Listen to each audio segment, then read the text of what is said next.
4 जून 2015 सुबह का वक्त था। मणिपुर के चंदेल जिले में डोगरा रेजिमेंट के जवानों का 4 गाड़ियों का काफिला इन तंग और कच्चे रास्तों में आगे बढ़ रहा था। जवान अपनी ड्यूटी पूरी करके बेस की तरफ लौट रहे थे। हर जवान के दिल में अपने घर वालों से मिलने की आस थी। कोई अपने बच्चों के खिलौने के बारे में सोच रहा था तो कोई अपनी माँ के हाथ के खाने के बारे में। लेकिन उनको नहीं पता था कि सामने घने जंगल में मौत सांप की तरह कुंडली मार कर बैठी है। मुंह पे काला कपड़े बांधे और हाथ में deadly assault rifles, rocket propelled grenades और आईडीज पकड़े लगभग 50 आतंकियों का एक झुंड इस जंगल की झाड़ियों में एक भयानक साजिश रचकर छुपा हुआ था। फौजी अब जंगल की सबसे गहरी और सुनसान घाटी में पहुंच चुके थे। तभी झाड़ियों में छुपे उन आतंकवादियों में से एक अपनी पोजीशन लेता है और अपना रॉकेट लॉन्चर हमारे फौजियों के लीड काफिले पर लॉक करता है। बाकी के आतंकी अपनी स्नाइपर्स और एलएमजीज का जूम सीधा हमारे जवानों के सिरों और गाड़ियों के पेट्रोल टैंक्स पर सेट कर देते हैं।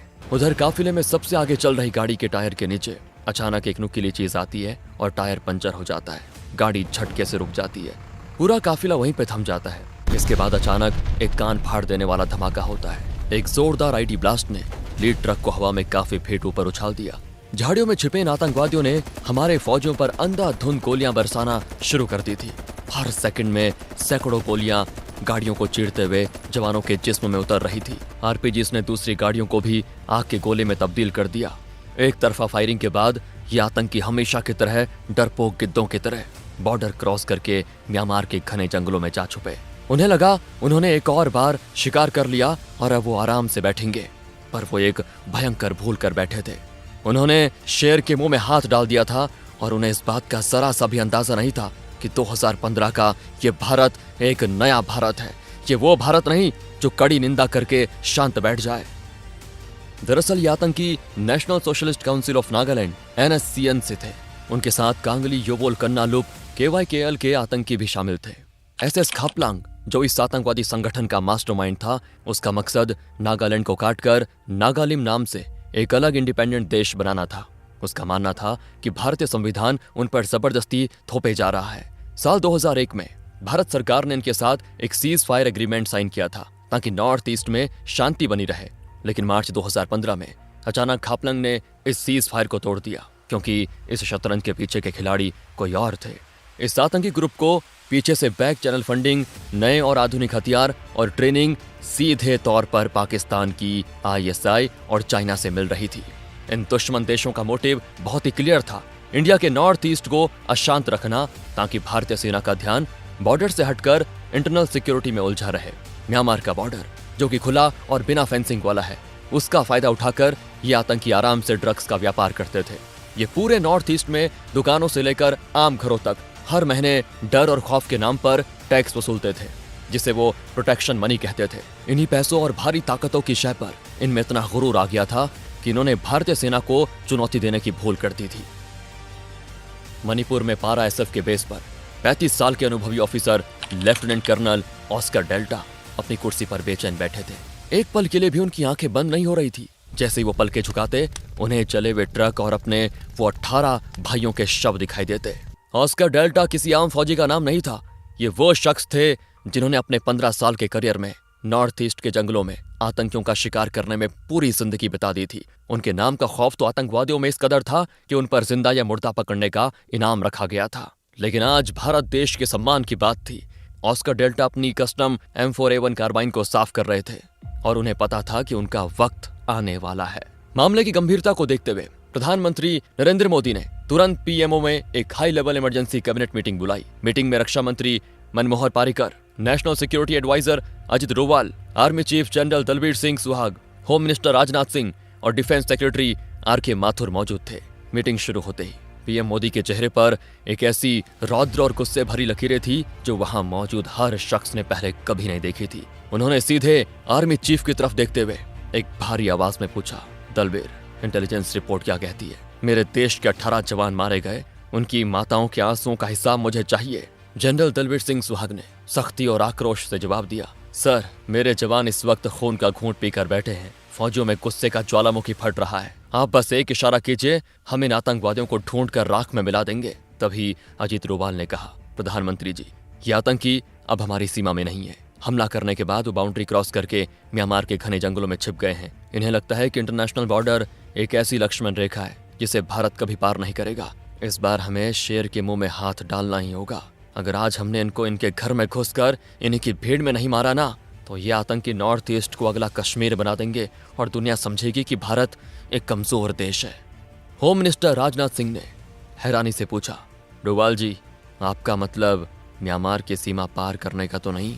डोभाल ने राजनाथ सिंह की आंखों में देखा और अटल विश्वास के साथ हाँ में सिर हिलाया। इसके बाद जनरल दलबीर सिंह बोल पड़े, सर, मौत का बदला मौत होता है। हमारे पास दो ऑप्शंस हैं, पहला एयर स्ट्राइक और दूसरा कोवर्ट ग्राउंड स्ट्राइक। पर एयर स्ट्राइक में दिक्कत यह है कि आतंकियों के कैंप म्यांमार के लोकल गांव के बिल्कुल बीच में बसे हैं। अगर हमने फाइटर जेट से बॉम्ब गिराए तो आम नागरिकों की जान जा सकती है। पीएम मोदी ने आखिरी सवाल पूछा, दलबीर, तुम्हारे जवानों को तैयार होने में कितना वक्त लगेगा, बस ये बताओ। दलबीर ने पूरे आत्मविश्वास से ठोस आवाज में कहा, सर, मुझे सिर्फ 3 दिन का समय चाहिए। चौथे दिन सवेरा होने से पहले आतंकियों की चिता जल चुकी होगी। पीएम मोदी ने कहा, तो फिर इन्हें इनकी औकात याद दिला दीजिए। जाइए और उनको बताइए कि नया भारत घर में घुसकर मारना जानता है। मीटिंग का अंत हो चुका था, फैसला लिया जा चुका था, ऑपरेशन की उल्टी गिनती शुरू हो चुकी थी।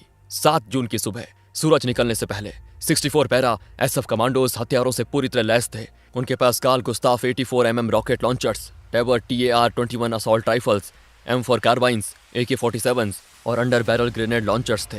ये कोई आम स्क्वाड नहीं था, ये मौत का वो फरिश्ता था जो दुश्मन को सीधा नरक भेजने के लिए तैयार था। मिशन को पूरी तरह से गुप्त रखा था। अगर आतंकवादियों को भनक भी लग जाती कि इंडियन आर्मी बॉर्डर्स क्रॉस कर रही है, तो वहां उनके लिए मौत का जाल बिछा मिलता। इसीलिए हेलीकॉप्टर्स का इस्तेमाल नहीं किया गया। एक आम इन्फेंट्री मूवमेंट का ढोंग रचते हुए उन्हें आर्मी ट्रक्स में बॉर्डर तक ले जाया गया। ट्रक से उतरने के बाद ऑस्कर डेल्टा ने एक ऐसी प्रथा निभाई जिससे वहां पे खड़े हर जवान का सीना गर्व से चौड़ा हो गया। उन्होंने अपनी राइफल एक साथी को दी, घुटनों के बल जमीन पर बैठे और अपने हाथों से भारत की मिट्टी को चूमा। फिर उस मिट्टी को अपने माथे पर तिलक लगाया। उनको देखते हुए हर एक कमांडो ने मिट्टी को चूमा और तिलक धारण किया। इसके बाद सफर शुरू हुआ।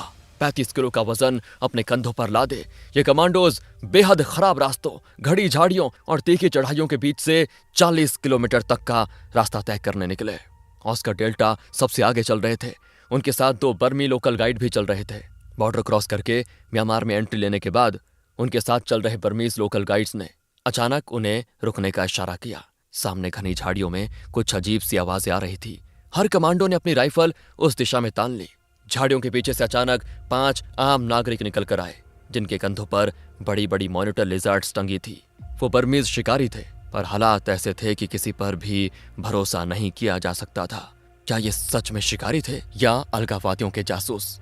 ऑस्कर डेल्टा के दिमाग में ऑप्शंस तेजी से घूम रहे थे। इन्हें यहां मार देना आसान था, पर बिना ठोस सबूत के बेकसूरों का खून बहाना हिंदुस्तान की फौज के उसूलों के बिल्कुल खिलाफ था।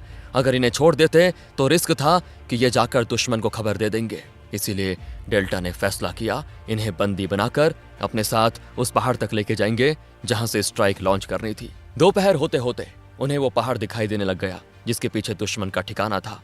पर तभी एक ऐसी दिक्कत सामने आई जिसने सभी के माथे पर शिकन ला दी। एक कमांडो ने धीमी आवाज में डेल्टा के पास आकर कहा, सर, सबका पानी खत्म हो गया है, किसी के पास पानी की एक बूंद भी नहीं बची। जून की गर्मी, 35 किलो का वजन, 40 किलोमीटर की चढ़ाई और अब पानी खत्म। किसी भी आम फौजी के लिए ये हार मान लेने का कारण हो सकता था, पर ऑस्कर डेल्टा ने जवाब दिया, तो बहुत ही अच्छी बात है। अब इस मिशन को और जल्दी खत्म करना होगा। उन कैंप्स में रखा खाना, उनका पानी और उनकी बियर, आज रात वो सब हमारा होगा। वहीं आराम से पार्टी करेंगे बॉयज। 8 जून की रात पूरी तरह ढल चुकी थी। पैरा एसएफ के कमांडोज उस पहाड़ की चोटी पर पहुंच चुके थे। नीचे घाटी में दुश्मन के 3 कैंप्स बिल्कुल साफ दिखाई दे रहे थे। कमांडोज ने अपने नाइट विजन गॉगल्स और थर्मल इमेजर्स ऑन कर दिए। उन कैंप्स के अंदर घूम रहे आतंकी दिखने लगे थे। इन्हीं कमीनों ने कुछ दिन पहले डोगरा रेजिमेंट के बेकसूर जवानों को जिंदा जला दिया था और आज इनका हिसाब होने वाला था। लेकिन इस मिशन में धैर्य की सबसे बड़ी परीक्षा होने वाली थी। रात के ठीक 10 बजे अचानक गोलियों की आवाज आई।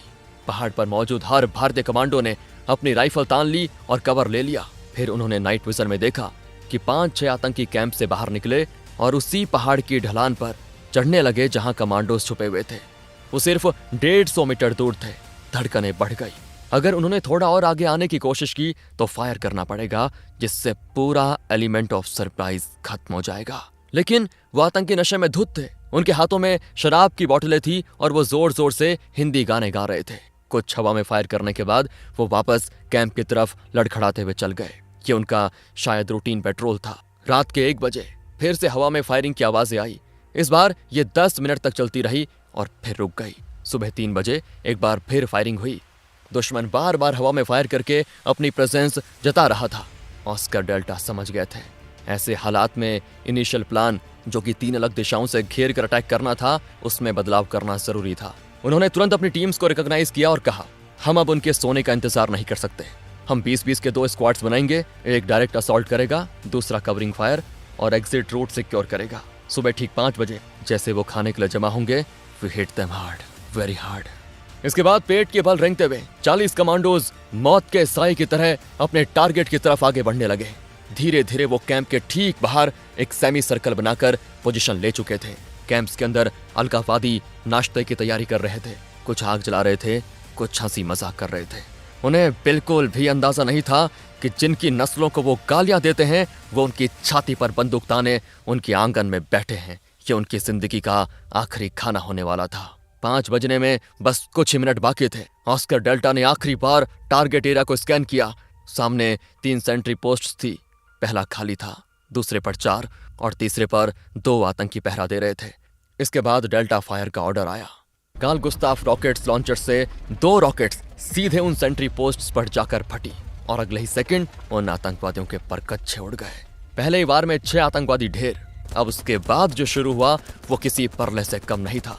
भारतीय कमांडोज ने आग उगलना शुरू कर दिया। 40 ऑटोमेटिक वेपन्स एक साथ गरजे और ये कोई अंधाधुंध फायरिंग नहीं थी। ये एक ऐसी सटीक और प्रोफेशनल फायरिंग थी। हर कमांडो मशीन की तरह काम कर रहा था। उनकी स्पीड इतनी तेज थी कि दुश्मन को अपनी गन उठाने का मौका तक नहीं मिला। अलगाववादी बिना सरकटे मुर्गों की तरह यहाँ वहाँ भाग रहे थे। पहले 25 मिनट तक तो दुश्मन की तरफ से एक भी गोली फायर नहीं हुई। उनके टेंट्स छलनी हो गए थे, उनके हथियार वहीं ढेर हो गए थे। पूरा एनकाउंटर 45 मिनट चला और इन 45 मिनटों में भारत के वीर बेटों ने दुश्मन पर 15,000 राउंड्स फायर किए, 150 ग्रेनेड्स फेंके और करीब 1 दर्जन रॉकेट्स दागे। दुश्मन के 2 कैंप्स पूरी तरह जलकर राख हो चुके थे और तीसरा आधे से ज्यादा बर्बाद था। 50 से ज्यादा अलगाववादी उस जंगल में जलकर राख हो चुके थे। और सबसे बड़ी बात, हमारे एक भी कमांडो को हल्की सी खरोंच तक नहीं आई थी। डोगरा रेजिमेंट के जवानों के बहते खून का कर्ज आज पूरी तरह चुका दिया गया था। मिशन पूरा हो चुका था। ऑस्कर डेल्टा ने अपने जवानों को वापस मुड़ने का ऑर्डर दिया। उन 5 बर्मीज शिकारियों को जिन्हें इन्होंने उस समय बंदी बनाया था, वो छोड़ने का वक्त आ गया था। डेल्टा ने उनके पास जाकर न सिर्फ उनकी रस्सी खोली, बल्कि अपनी पॉकेट से निकालकर हर एक को 5,000 रुपए नगद दिए। उधर मणिपुर में हालात बेहद तनावपूर्ण थे। सुबह के 6 बज चुके थे। लेफ्टिनेंट जनरल विपिन रावत बार बार अपनी वॉच देख रहे थे। अब तक कोई सिग्नल क्यों नहीं आया?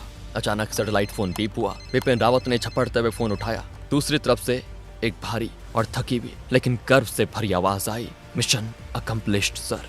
आई रिपीट, मिशन अकम्प्लिश्ड। तुरंत ये message army chief general Dalbir Singh और वहां से पीएम मोदी, एनएसए अजीत डोभाल और रक्षा मंत्री को भेजा गया। वहीं दूसरी तरफ दोपहर 3 बजे मिट्टी और बारूद से सने पैरा एसएफ के ये 64 शेर वापस बॉर्डर पे स्थित पहले भारतीय गांव पहुंचे। भूख और प्यास से हालत खराब थी। कईयों को डिहाइड्रेशन था, पर चेहरे पर जो सुकून था ना, वो किसी अमृत से कम नहीं था। गांव में एंटर करते ही ऑस्कर डेल्टा ने एक छोटी सी दुकान देखी। उन्होंने वहां रखी म्यांमार बियर की सारी बोतलें खरीद ली। अपने जवानों के बीच बैठकर जब उन्होंने वो बियर पी तो उनकी थकान आधी तो वैसी दूर हो गई। कई दिनों की भयंकर टेंशन के बाद आज ये कमांडोज खुलकर सांस ले रहे थे, हंस रहे थे। शाम के लगभग 6 बजे आर्मी एविएशन कॉर्प्स के ध्रुव हेलीकॉप्टर्स आसमान से उतरे और इन सभी कमांडोज को सफलतापूर्वक वापस बेस पर लाया गया। कुछ ही मिनटों के बाद भारत सरकार ने एक ऐसी प्रेस कॉन्फ्रेंस की जिसने पूरी दुनिया में तहलका मचा दिया। भारत ने ऑफिशियली डिक्लेयर किया कि उन्होंने म्यांमार के अंदर घुसकर आतंकवादियों को मारा है। और ये इतिहास में पहली बार था जब भारत ने किसी क्रॉस बॉर्डर स्ट्राइक को इतने खुलेआम दुनिया के सामने स्वीकार किया था। 14 अगस्त 2015 को लेफ्टिनेंट कर्नल ऑस्कर डेल्टा को उनकी अजीम वीरता के लिए कीर्ति चक्र से नवाजा गया। दोस्तों, वीडियो पसंद आया हो तो लाइक करें और ऐसे ही रोंगटे खड़े कर देने वाले वीडियोस देखने के लिए एनी डॉक को सब्सक्राइब करना ना भूलें। तब तक के लिए जय हिंद, जय भारत।